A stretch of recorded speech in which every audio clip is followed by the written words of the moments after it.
أعوذ بالله من الشيطان الرجيم بسم الله الرحمن الرحيم السلام عليكم ورحمة الله وبركاته. Assalamu alaikum wa rahmatullahi wa barakatuh. My name is Ahnoul Al-Mahdi My name is Remy Al-Mahdi. and we are very happy to welcome in this new episode of the meditation show. And today we'll reflect together with the topic of knowing oneself, and we'll see different quotes and tradition about that and how meditation can help for that.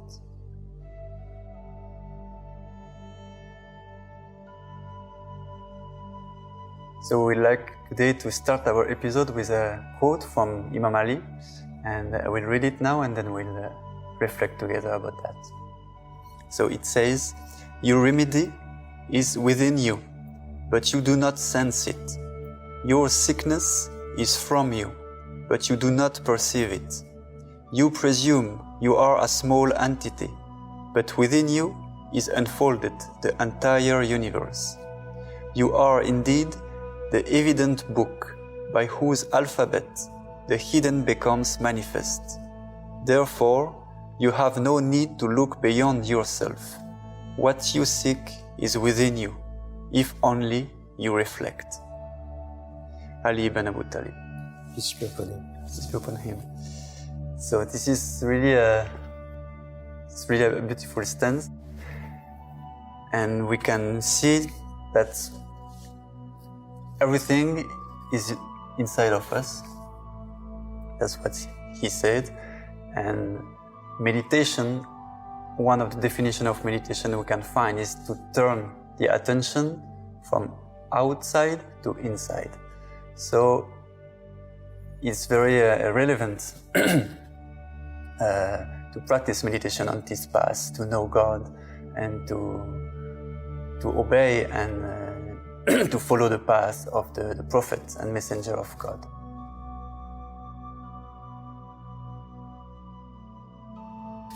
Yes, from the tradition from Ahlul Bayt alayhim salam, they also remind us the importance of the self, knowing the self. And he says, you need to take responsibility to know the self, because he says nobody will do except us, ourselves. It's from Al-Kafi. If we look at history, we'll find that most of the prophets speak actually, not exactly in the term of meditation, but they will encourage people to know themselves, to know who are the enemies, who is the main enemy, and we'll find different words for that, but mostly it will be either Iblis, Shaitan, or your own self, your own Shaitan, which is the nafs, the bad nafs. And yes, the nafs, and Imam from Ahlul Bayt alayhim salam told us that our worst enemy is the nafs.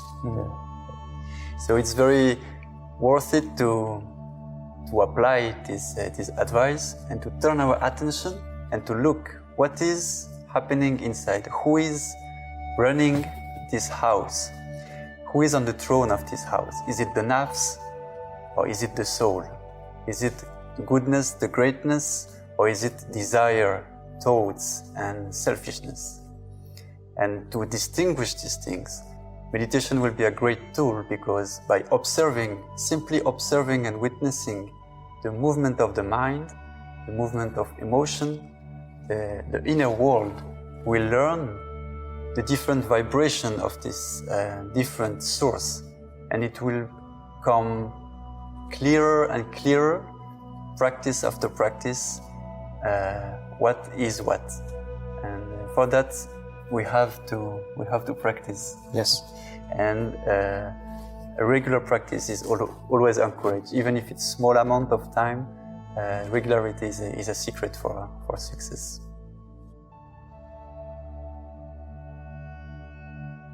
Speaking previously about prophets and messengers, we find in history the prophets and messengers encouraging people to know themselves but not only encouraging, they themselves practice. And if it's very, very obvious in the tradition of Eastern philosophy, where we can find Buddhism, Hinduism, Taoism, we can find easily if we take books, or if we refer to the main prophet who was teaching in the time, very easily references to meditation. Even practice to apply nowadays you can find in books. But when we come to monotheism, it's more secret, or it's less obvious, less evident, less in the plain sight. Why? We're not here exactly to find out why, but if we reflect a little bit, and if we scrutinize and analyze the life of our main prophets in monotheism, if we take only Prophet Muhammad, peace be upon him and his family, Jesus and Musa, three of them took an important time alone. Musa went on the mountain, and after a time, he received the 10 Commandments that he shared again, and then it was the basis of the Jewish tradition, right? And then Jesus also, he left everybody, and for 40 days he went alone in the wilderness. And again, we don't know exactly what he did, but what we can imagine is that, of course, he went away from society, away from relationships, away from the distraction from the senses that this dunya is unceasingly calling upon. And we know that he fasted, and it is said that he defeated the devil during this time. So he had to take this time to look inside his own self, even Prophet Jesus salam, to defeat the influence of Iblis and his own nafs, to then be completely this pure prophet that we know and teach the people. And the Prophet Muhammad, peace be upon him and his family, somehow did something similar.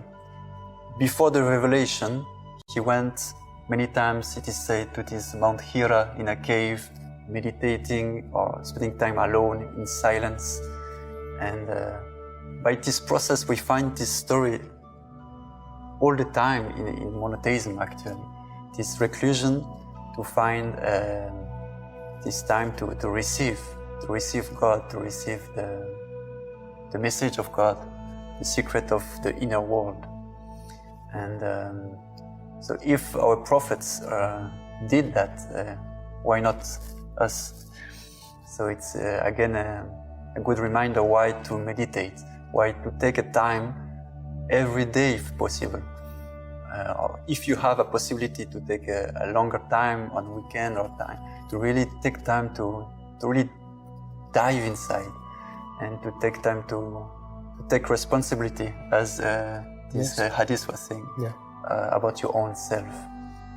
And everybody have to do it if we want to rise up in consciousness and in closeness to God. Exact. And we have from the Greek philosophers, we have Socrates and Platon, one of his disciples. Yes. He described how he was passing his journey every day, a certain amount of journey, the day. He's passing during hours, standing, no moving, meditating. Yes, every day. Just standing up. Yes, standing up. He was meditating, reflecting. He was doing self-immersion. He reflect also. Yeah, another example. Interesting. To come to his own self. Yes. So by meditating, by turning our attention inside, we learn to distinguish between these nafs and their own interests, why we want to say such things, when we have a reaction rising up, to look at why should I say that? What is the benefit of saying that? Or is it not defending myself? Is it serving a higher purpose? Is it truth that I want to defend when I speak, when I act? And like this, starting to know ourselves, to distinguish the different parts of ourselves, to understand that we have a nafs and we have a soul. Yes, exactly. Unfortunately, most of people, they don't know this reality of the self. And we know from the traditions from Ahlul Bayt alayhim salam that the nafs in its nature is bad, because it's selfish. Yes. It's selfishness. So that's why we need to focus, to be aware of this self, this fake self, nafs, and to discipline this nafs. So we pay attention what you say, what you do, so you don't harm people around us and the nature around us. We connect with the true self. Yes. By meditation. At the end is to reach the state of constant activity of the soul. It's not easy because we are busy of work, family, friends, problems in daily life. So we can be distracted, but meditation, for sure, inshallah, will help us to stay focused in this state of soul. Yes. Controlling the nafs and being calm. Because when you are not calm, it's difficult to imagine in a stressful situation now.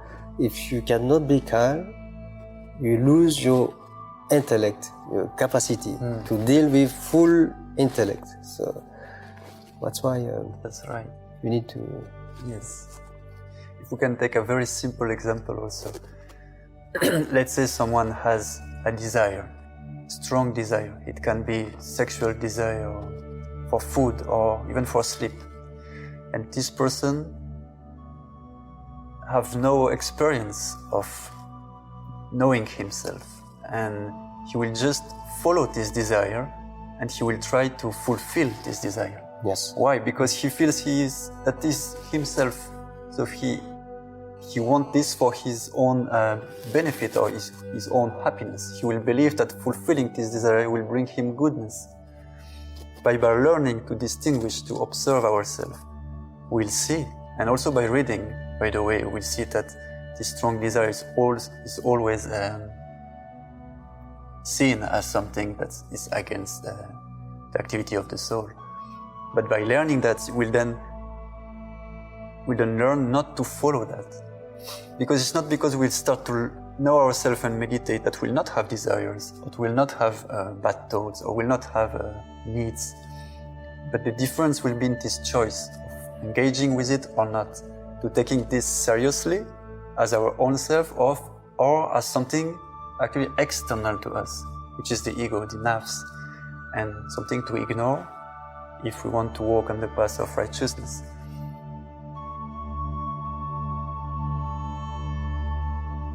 Yes, Imam Ahmad Hassan alayhi salam once told us how to make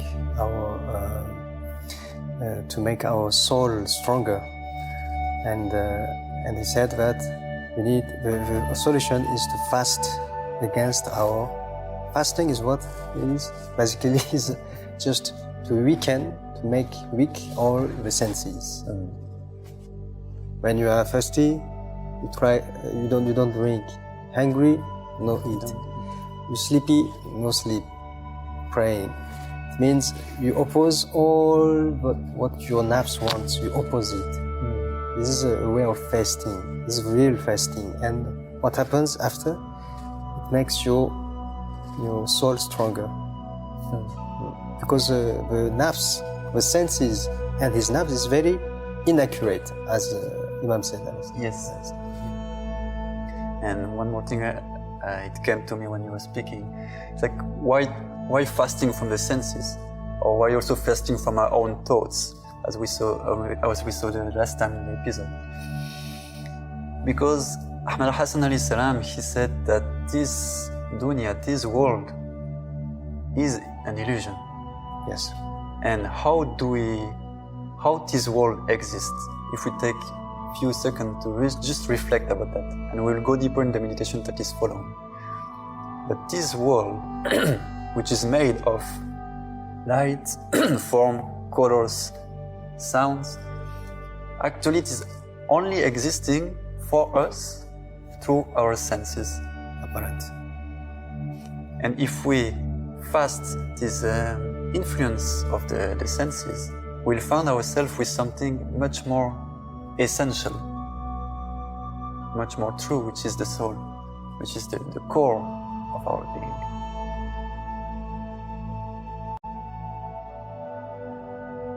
Okay, we'll start meditation before we make some stretching like last time, so it makes easy for blood and energy circulation.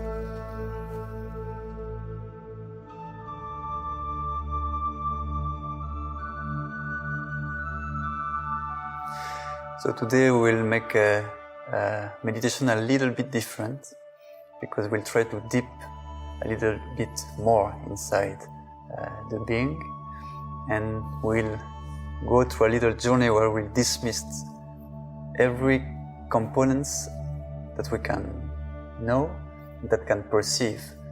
Meaning we'll go through the senses and ignore them, through the mind we'll ignore them, and like this we'll try to perceive, to have a glimpse of our true being, just here, inside, right now. Okay, let's go. So as usual, we set our intention to take a moment just for that, 15-20 minutes. We'll leave aside our phone, our thoughts of the day, our worries, and just for a while now, we close our eyes and we bring our attention inside.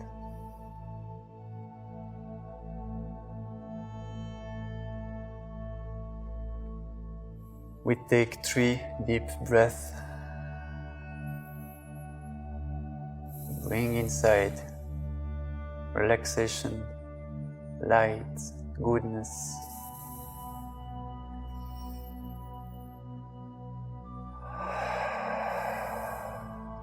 And we exhale everything we don't need for this moment.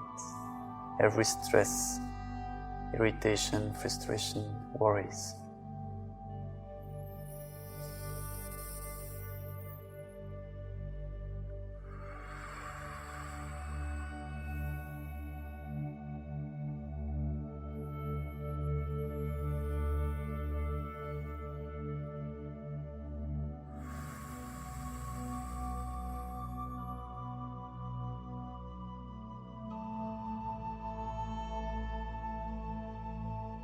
And we start by bringing our attention to our body, inside our body. And we go directly to the parts of our body that touch the ground or the chair on which we are sitting. Find a posture in which you are comfortable for this moment of meditation. And once you are ready, follow the guided meditation.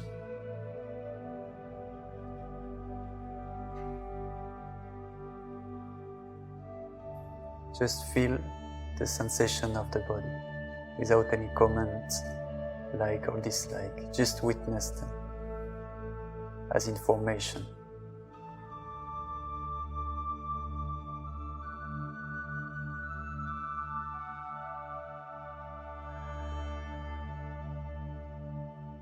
So your attention are on your feet, legs, and the parts of your body that touch the ground or the chair.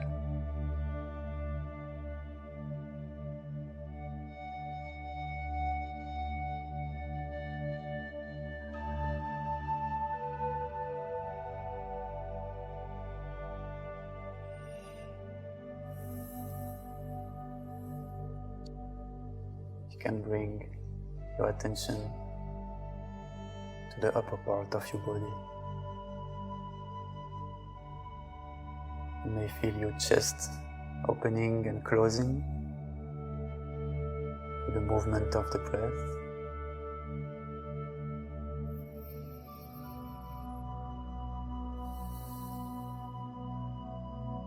You can feel your shoulder, that you can relax from any tension. Let the weight of your arms and hands forward.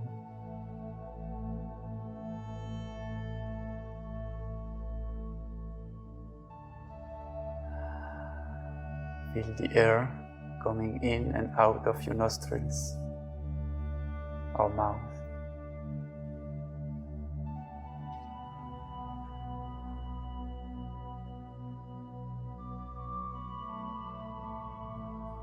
You can feel the volume of your head on top of your shoulder.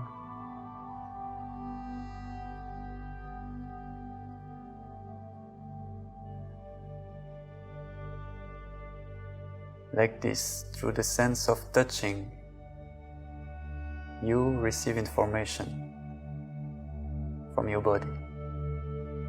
You receive sensation. You can feel also maybe the temperature automatically of the room through your skin.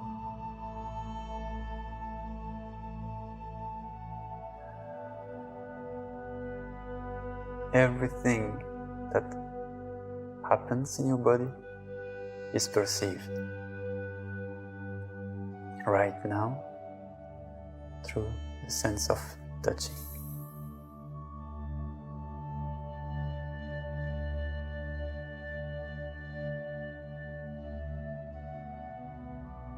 Many things you may not perceive,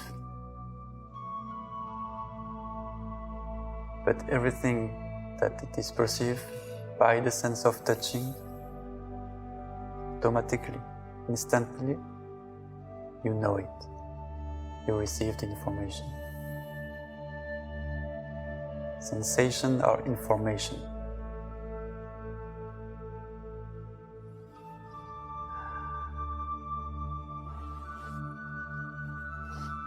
We will try during this meditation to focus on this place where we witness and observe, and not on the objects of perception, on the object that we can perceive, on the information that we witness.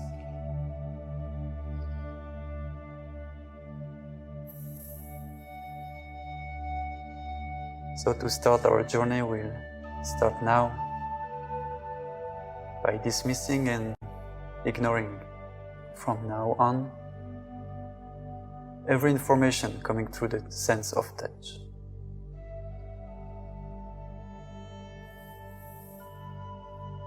We can open now our attention to the sense of hearing and distinguish every noises and sounds that appear close or far.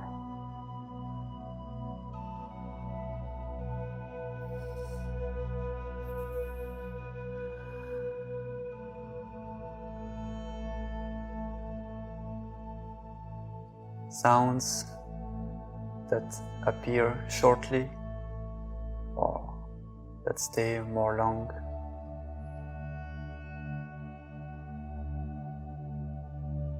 Every single sound, try to perceive them.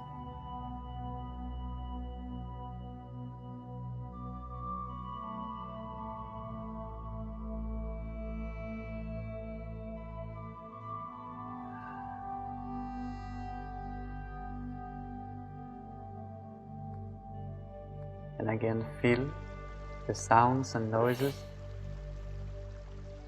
as information appearing and disappearing.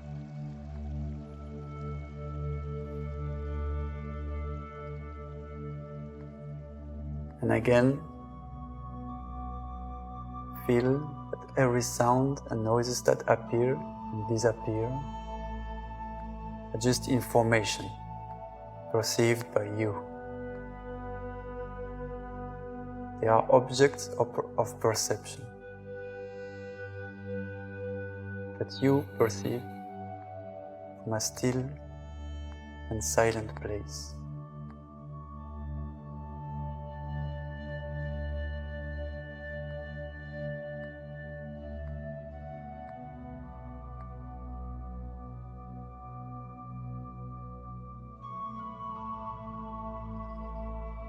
And as we have done for the sense of touch, we'll now dismiss and ignore every information coming through the sense of hearing.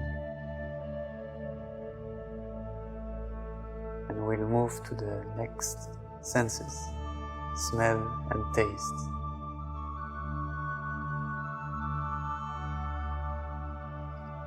These two senses are now quiet, not so active.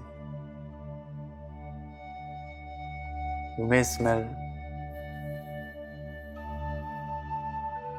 some odor or fragrance. You have a small taste in your mouth, but it's not dominant information. Again, anything that it is perceived by the senses are objects of perception, external to you, appearing and disappearing, temporary, while you, permanent, you perceive them.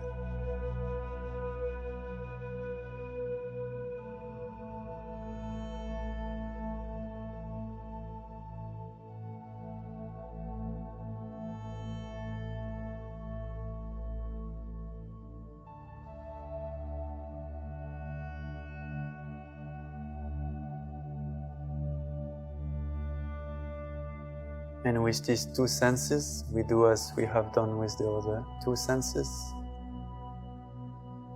We'll, from now on, dismiss them and ignore them.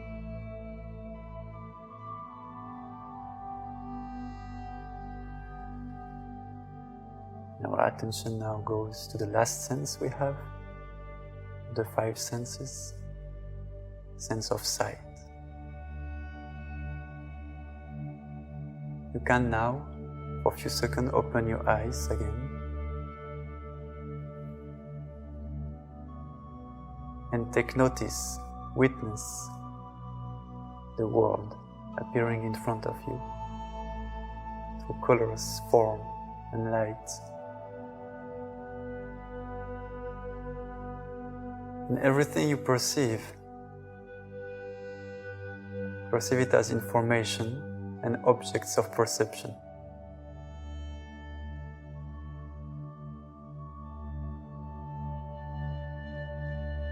Through the sense of sight, you perceive all of that.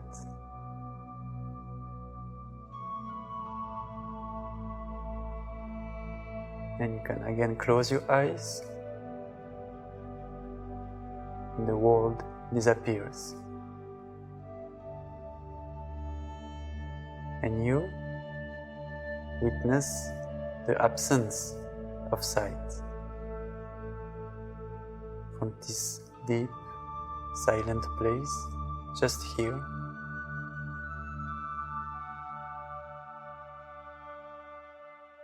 You notice the absence of sight as you were noticing the functioning of sight and the presence of colors, shape, and lights.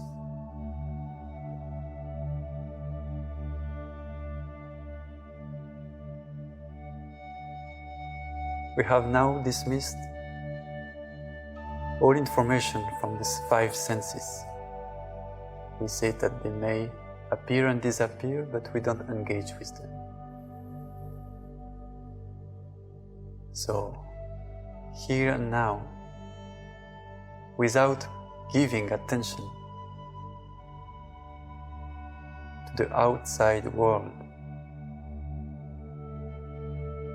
what is left? What is left of you?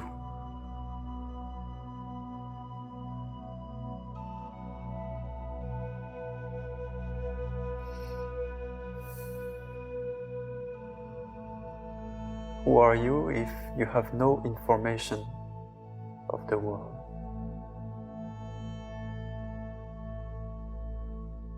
Where are your needs? Where are your desires?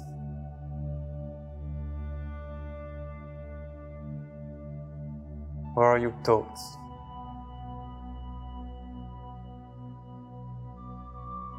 You may have some thoughts of the past, memories popping up. Or thoughts about the future, about what you will do after this meditation tomorrow. You have to do what you should do.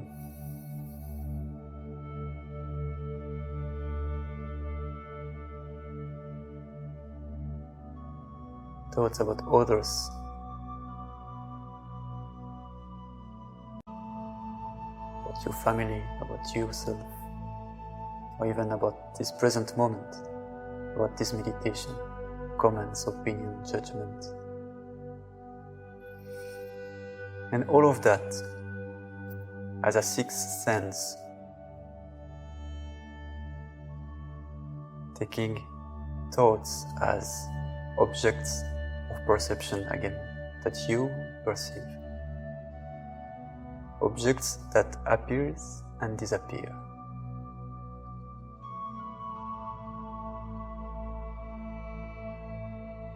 Very similarly than sounds and noises.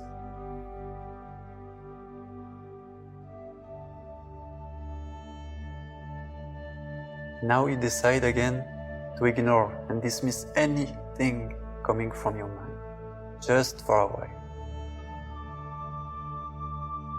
No thoughts, you will engage with it.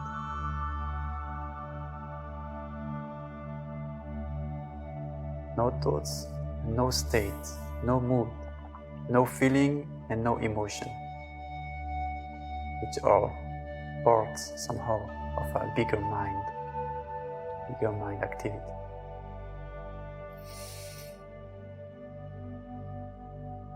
Anything from this frequency, you don't engage, you dismiss, you ignore.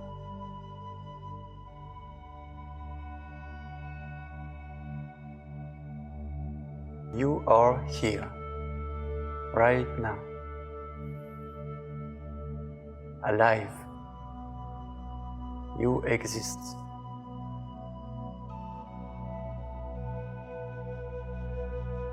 And all of these senses and mind dismissed, ignored. You are still here. The world has disappeared, but you are here.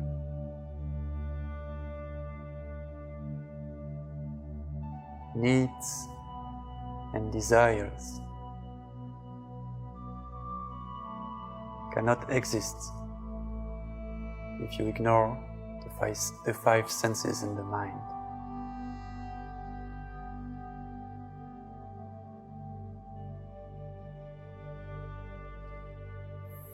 Here and now, recognize the stillness of your being, the peace of your being, the contentment,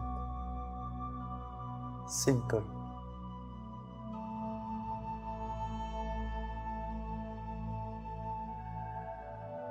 The space,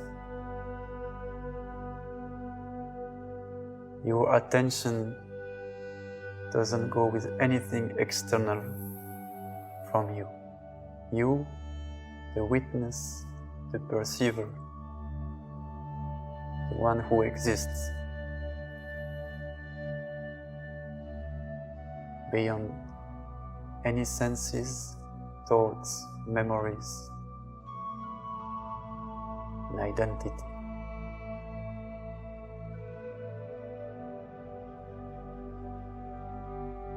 We could ask also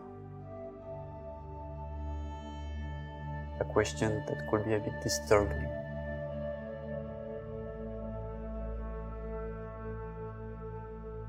The question of who are you without body, senses, and mind?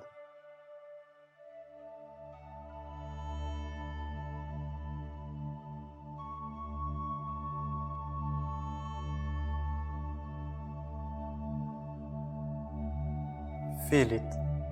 Keep your attention here.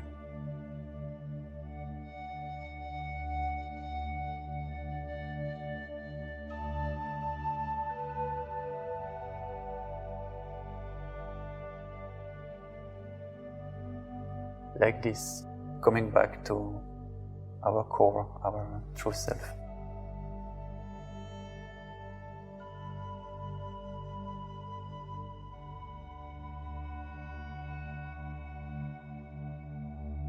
Slowly, slowly,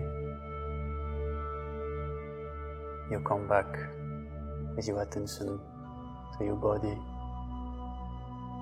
sounds, sensation, smell and taste. You can take 3 deep breaths, coming back here in the world.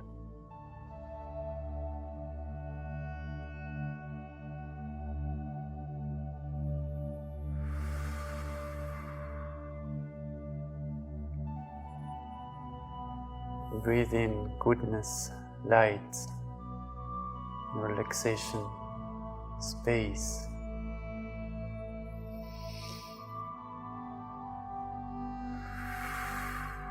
When you exhale all tension, stress and worries, frustration.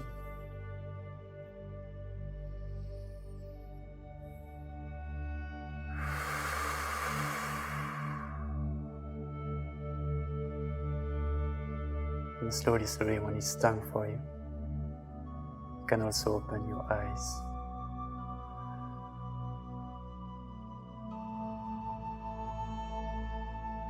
And come back to your normal life,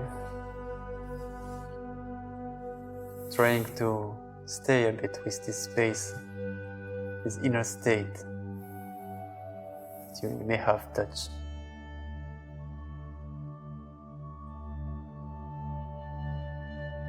And try to repeat this exercise during your week.